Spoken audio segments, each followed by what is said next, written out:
Hello, everybody, and welcome back. I'm Kay. And I'm C. And we're Kicking Conversations with Kay. And C. Ooh, that actually went really nice. I like it. Okay, so for you who are actually tuning in, you can see from the video that we are talking about negativity. We're talking about coping with your negative emotions and all that different stuff. So, let's start off with loneliness. Everybody feels lonely at one point in their life. I know I have, definitely. And I know a lot of other people that I'm friends with have as well. Yeah. And I know there's a lot of people who don't know how to deal with it, don't know how to get away from it, and all that stuff. What do you do to stop feeling lonely, see? Well, let's see. Okay, I'm glad you asked. When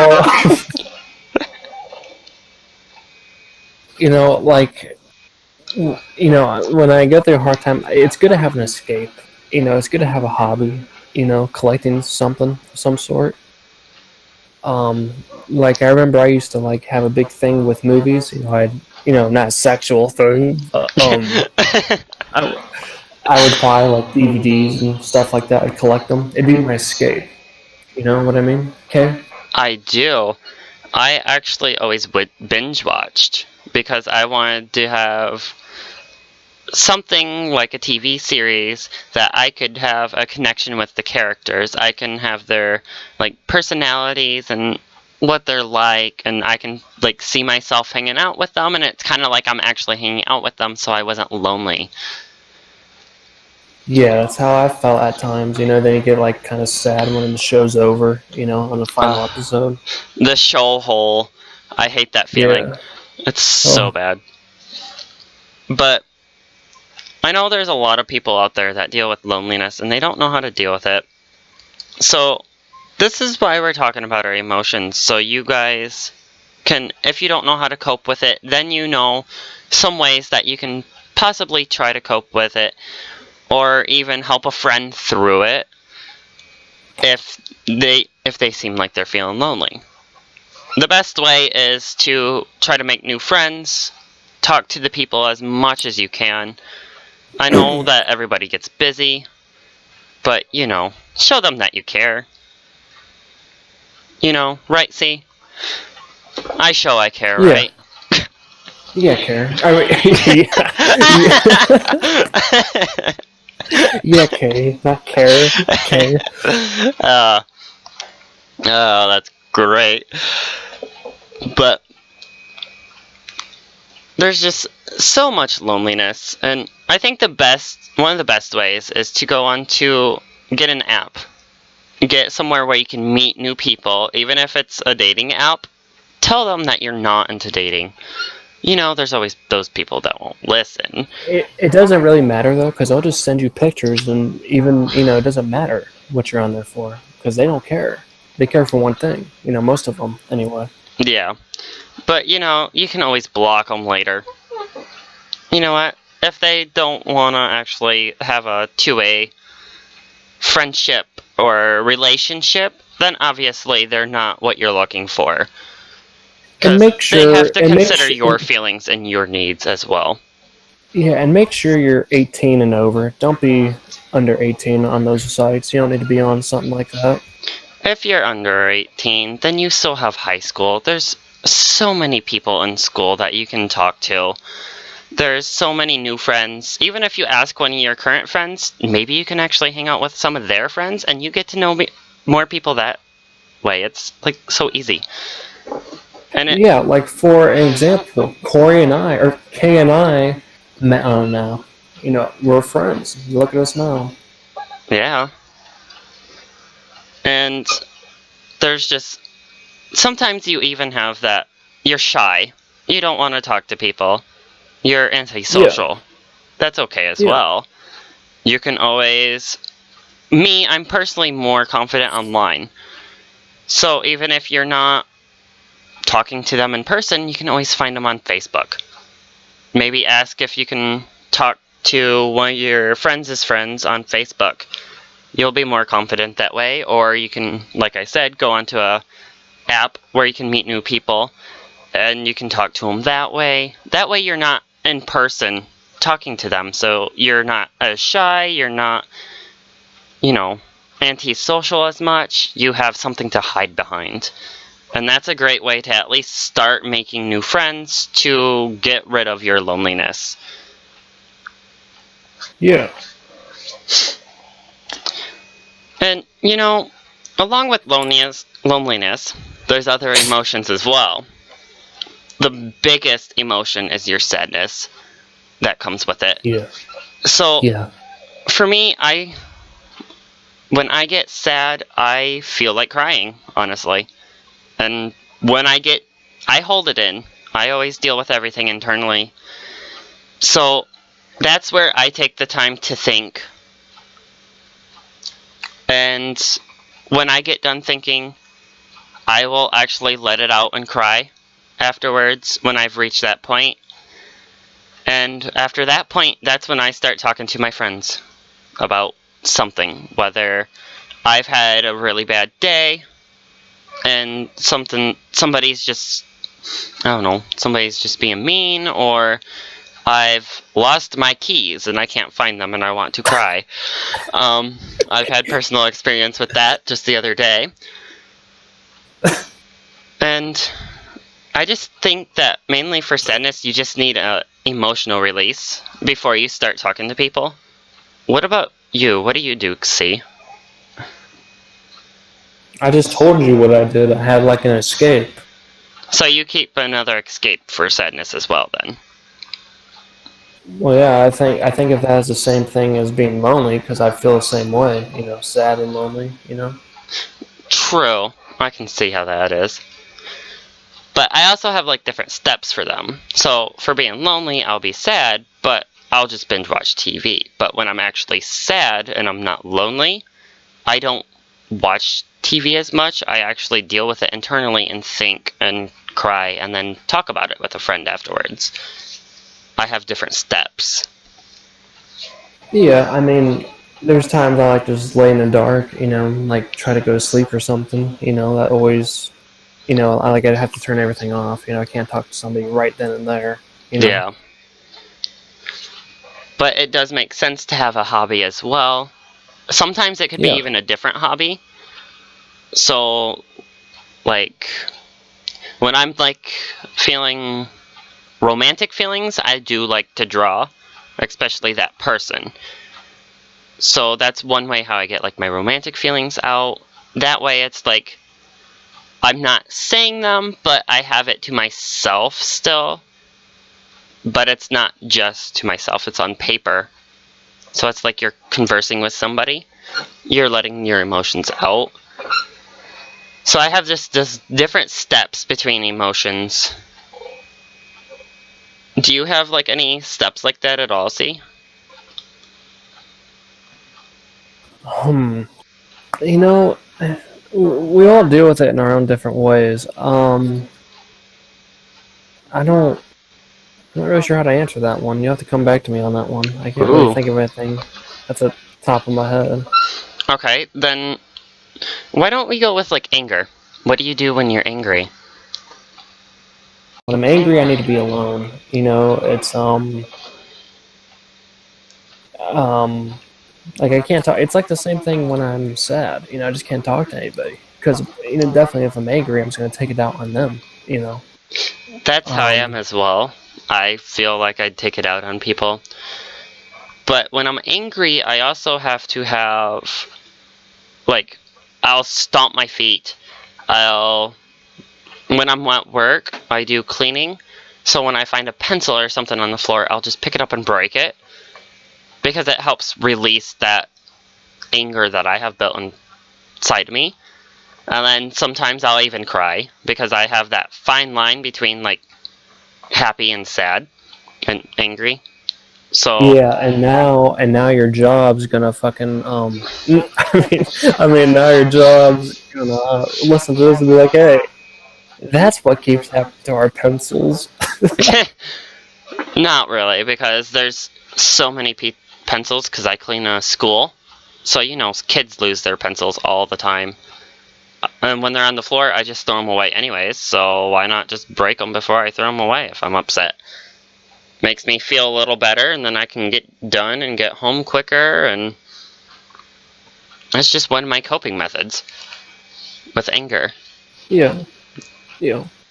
But I'd rather have something like breaking pencils or squeezing a stress ball or punching a pillow even.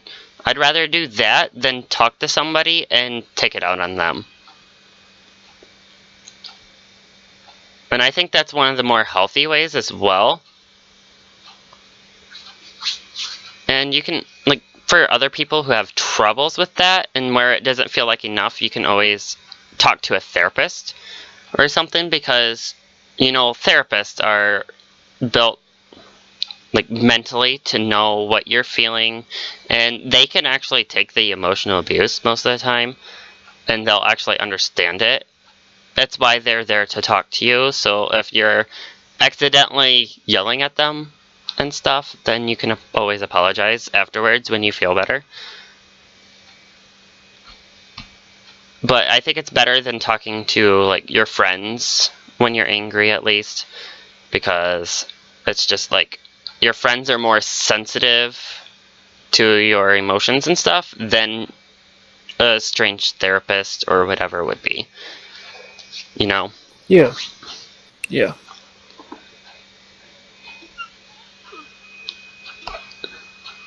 I have an interesting question for you, C. Have you Yeah. ever felt like you've been lost in your life? Like you just didn't know who you Yes. were anymore? Yeah, I'm kind of in that stage right now where I still feel kind of lost at times. Yeah, yeah, to answer your question, yeah, I have felt that way. What about you, Kay? Have you ever felt that way? I have. Mine was when I was in college, and for a while afterwards. So mine lasted for about a year. It's just college. I had so much negativity, mainly because I was lonely for one. I didn't really have any friends, but at that time I didn't really go on to websites and stuff because I just got my smartphone around that time. And I've never had a smartphone before, so I was still learning it. And I've never really mingled. My roommate didn't really want anything to do with me. And at that time, my professors were just wearing me down, killing my self-confidence. So in that time frame, I actually got lost myself. I didn't know who I wanted to be anymore. I chose to do fine arts to study, but eventually I was like, is this the right choice? Is this who I want to be? Who am I? What am I feeling? Do I even like any of the same things that I used to anymore?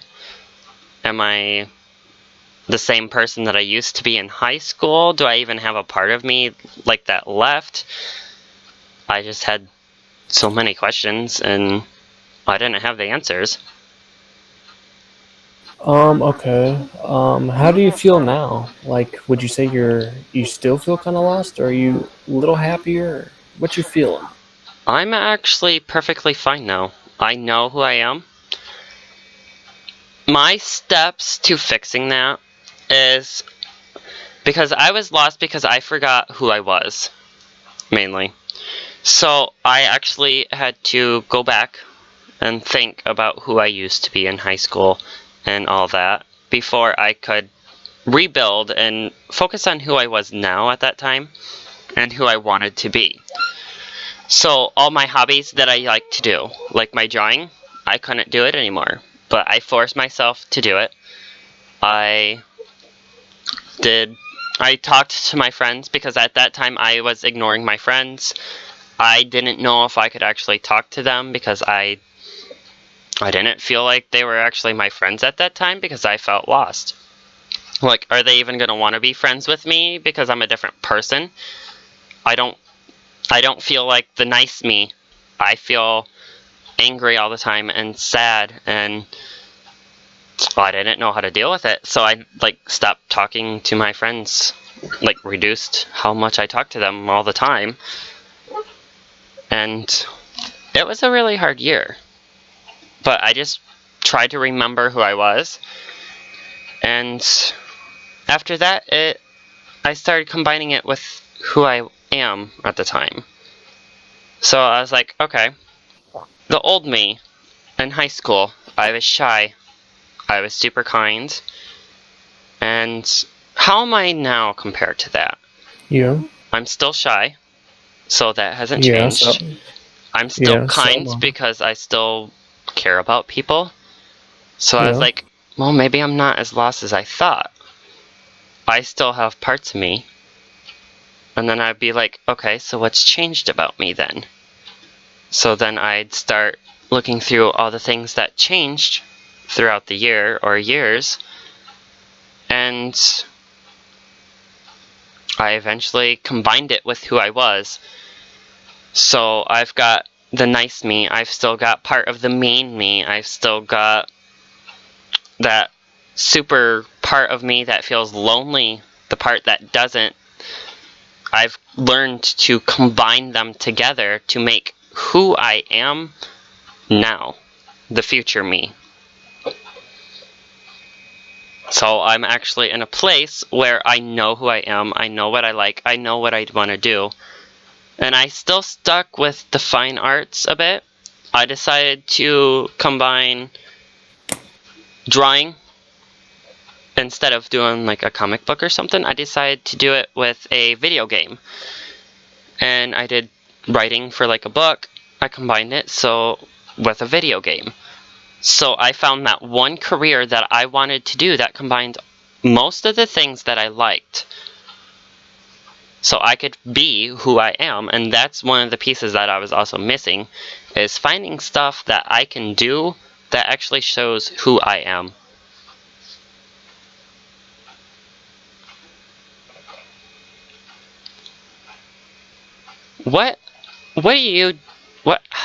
How have you been feeling, C? How have you been dealing with it since you're going through it now? I try not to beat myself up. I always try to tell myself everything's gonna be okay. What was the question again? I'm sorry. How are you dealing with it? With your feeling lost that you're in it at the moment? How are you feeling like you're getting back to finding who you are? It's a good question. Damn, always put me on the spot. Well, talking to friends always help, like yourself, Corey. This is the part where you say, oh. Aww.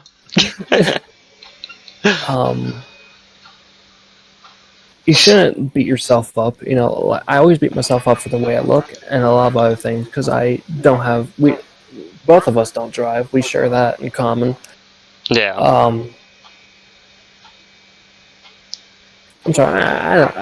It's just You're still figuring out, right? Yeah, I'm just trying to figure my life out still. I'm sure I'm not the only one in the world that, at my age is still trying to do that. Yeah. And I know that I'm here and you have other friends that are there and will help you get through it. And that you will eventually find who you are and who you're supposed to be. You'll find what you're supposed to do. Whether it's you don't feel like the same person you were in high school and you want to be that person again, you can always take some of the qualities that you still have and keep them while learning and growing and becoming part of a new person, the new C that is more connected with himself, knows what he wants, knows what he's going to do, just knows who he is. Yeah, thank you. Thank you for those kind words, Kay. You're absolutely welcome. And I'm sure a lot of our viewers and friends would also say that they are here for you and here for each other when the time is needed. Yeah. And like for me, I'm here anytime. Yeah, me too. I'm always here. We're always talking all the time and all that. So. Yeah. Oh. But it's a difficult process. And I know it is, because I've been through there. And it's just... I don't know exactly how you're feeling lost with, because I've only experienced it with I forgot who I used to be. So I don't know if you're going through the same, or if you're feeling lost because it's just like your current conditions in life. Or... Yeah, I would say that's about it. My current conditions. I'm not going to go into detail, but yeah, I would have to say that is what it is. Then I can understand that as well. And keeping your personal life private at the moment until you're ready to talk about it later. But just keep in mind that all hope is not lost. It never is. Yeah. Everybody's here for you, and you're strong, you're confident, and you'll get through it. Thank you for those kind words again, Kevin. Well, I know who you are, see. I may not know everything, but I know who you are for the most part.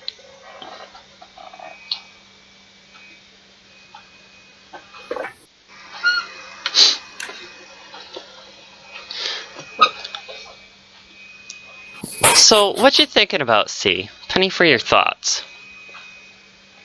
I'm just, I'm just telling myself everything's gonna be okay. That's how everybody should feel. If you're in your 20s, suffering from social anxiety, you don't get out much, you're still, let's say you're trying to figure your life out still. It's gonna be okay. Don't give up. Don't let people cut you down, screw the other people.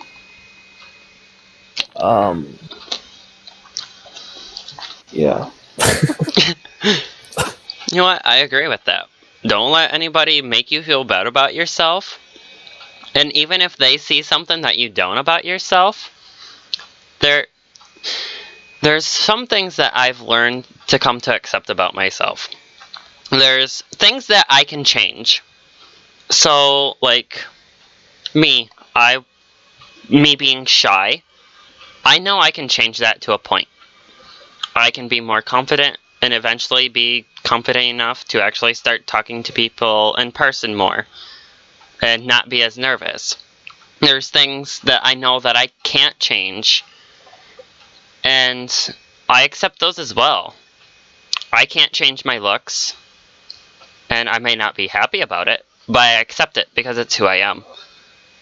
I accept that part of me, and that's one of the biggest things that you can do, is to learn to accept yourself. If you're able to change it and you want to, then go ahead. If you're able to change it but you don't want to, then don't do it. If you want to change it but can't, then accept it and maybe keep working at it, because you never know, you might actually prove yourself wrong. Yeah, and here's another thing. Be your own person. Don't try to be like somebody else. Don't worry about what the other person's doing. Be your own person. Exactly. If you think you're ugly, well, believe me, you're not. Because somebody out there is loving you for who you look like. And that's the best thing, because there's always people out there who think differently. You think you're a spoiled, rich brat kid, but this other person just thinks you're the best person in the world, you're kind, you're loyal. They see you differently than you see yourself. So don't ever change, because once you change too much, where you actually change away from what they see you as, then they're going to be like, oh, well, that's not the person who I thought it was, and I don't think I can be friends, or I just don't like them the same anymore. Especially if you're like one of those people who think you're ugly, like me. I accept it, but I'm not gonna go out there and get plastic surgery so I can look more quote unquote perfect. Because I know the people that love me will accept me for who I am and don't care what I look like. And the people that, if I did do that, the people that cared what I looked like would probably just dismiss you anyways because you used to look like something different. You know what I'm saying? Yeah, I know exactly what you're saying. So it just always helps that you should always be yourself no matter what you do. Because otherwise you're going to disappoint yourself later on in life, and you're going to disappoint others who are actually your true friends, and you may not know it. So leading back around to our other conversations is that if you don't accept yourself for who you are, you're going to be sad and lonely. You're going to be angry and confused because you're going to lose yourself. And trust me, and trust C, it's not a fun place to be. No, it's not. It's not. You're literally depressed almost all the time, and it's not fun. You feel alone and you want to cry all the time. You just feel bad about yourself completely. And if you change something like how you look, there's no easy way to go back either. If it's something emotionally or something about your personality, like how you used to be kind to others and you changed and you're now a jerk to other people, then that's something that you can change more easily, and you don't have to be upset about it. You can just go like, oh, well, I've been a real jerk lately to everybody I care about, and I feel bad, and I just don't know how to feel anymore. And then you'll be like, oh, I used to be really nice, and I liked the way that felt, and I used to know who I was back then when I was nice. So maybe I should try that again. And then you go and do it, and then you're like, oh, this is who I am. I'm the nice guy. I can't be a jerk to people. Otherwise, I hurt myself just as much as the others.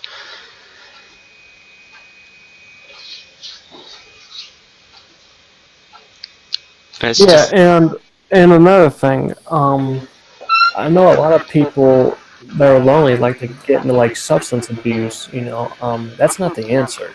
That's definitely not. I've been there with alcohol. I've been there with alcohol. It's not. It does not help you.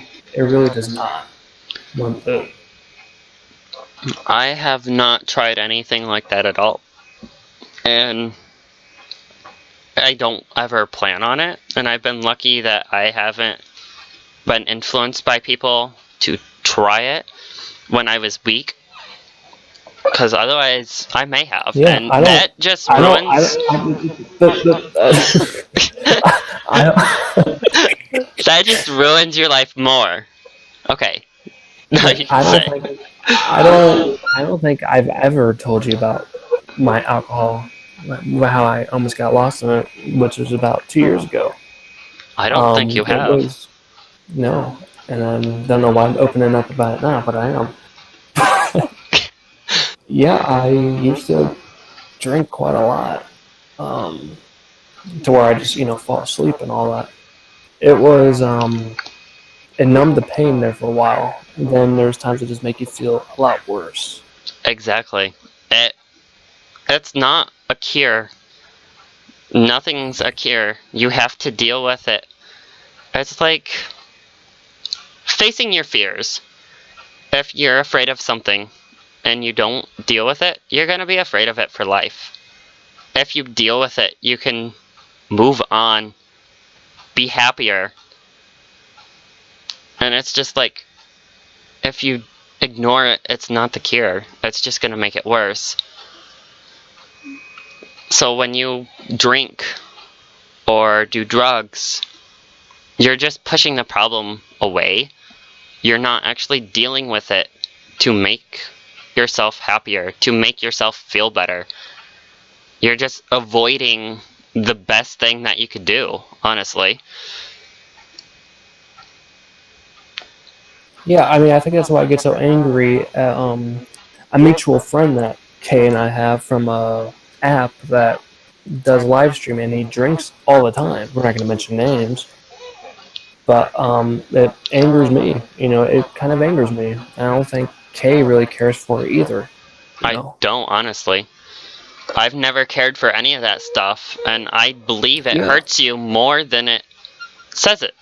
Everybody says it does. Even if it's all natural, not every natural thing is good for you. Take mushrooms, for instance. You can eat mushrooms on a salad, but there's also these poisonous toadstools that if you eat them, you'll get sick. And I'm sure there's worse ones that if you eat them or touch them or whatever, you could actually die because they're like super extremely poisonous. And when it comes to alcohol and drugs, especially like marijuana, they grow on a plant. Grapes that are used in wine and all that, they're grown from plants. But there's other stuff in there, and especially in large quantities, it does more damage than good. You know what I'm saying? I know exactly what you're saying. This has been a very good, very, what's the word to put? Very, Informative? yeah, it's been a very good episode. You know, very important because this is some serious crap. You know, It is. very serious. And we're glad everybody took their time here today. We want to thank you. Take this second to thank you all for listening and for enjoying us and enjoying our time and for listening and having a serious conversation with us. Because we want to help people. Yeah, tell us some of your experiences. If you experience the same thing we have in the comment section below. If you want, if you have a longer story, you can also email it to me and I can send it to C as well. Yeah, if you want, we can even read it on the podcast. Exactly. But I actually think that's been a pretty good episode, this episode. It has. I'm very proud of this one. The first one, this is our second episode. Our first episode was a pretty fun one. This one was a little bit more on a serious note. We took a bit more serious turn on this, but I'm glad we do because you can't just have the fun times. You gotta have the bad times as well. And that's part of finding yourself and dealing with stuff is you can't enjoy the good without the bad. If you have good all the time, you're going to get bored of it. You're going to win $1 million every day. You're not going to be that happy every day. Because it's like, oh, I'm a billionaire. I got more money. But if it's like, oh, I've lost the lottery 47 times this year. I've only made like $5 off of it. Then when you get that 48th time and you win your $1 million, you're going to enjoy it so much more than... And I believe it's the same way with all your drinking and stuff. You drink every day to shove away your problems. You're not going to enjoy it as much. You drink on occasion. I know from experience, alcohol will not help you. Exactly. And if you drink it on occasion, you're going to enjoy it more. And especially if you're enjoying it with your friends, you get to have more fun times. And when you've dealt with all your crap of trying to figure out who you are, trying to get rid of your loneliness, your sadness, your anger, your embarrassment, whatever you're going through, once you deal with that, you'll be happier in the long run. Trust us. Yeah. Any final words, C? Just hang in there, people. I mean, that's all I can really say. Just hang in there. It's life is not easy. And I will agree with that. I think we'll end it here. That way I don't have to start another recording. So, we are logging off of Kicking Conversations with K. And C. And we hope to see you in our next podcast. Bye! Bye.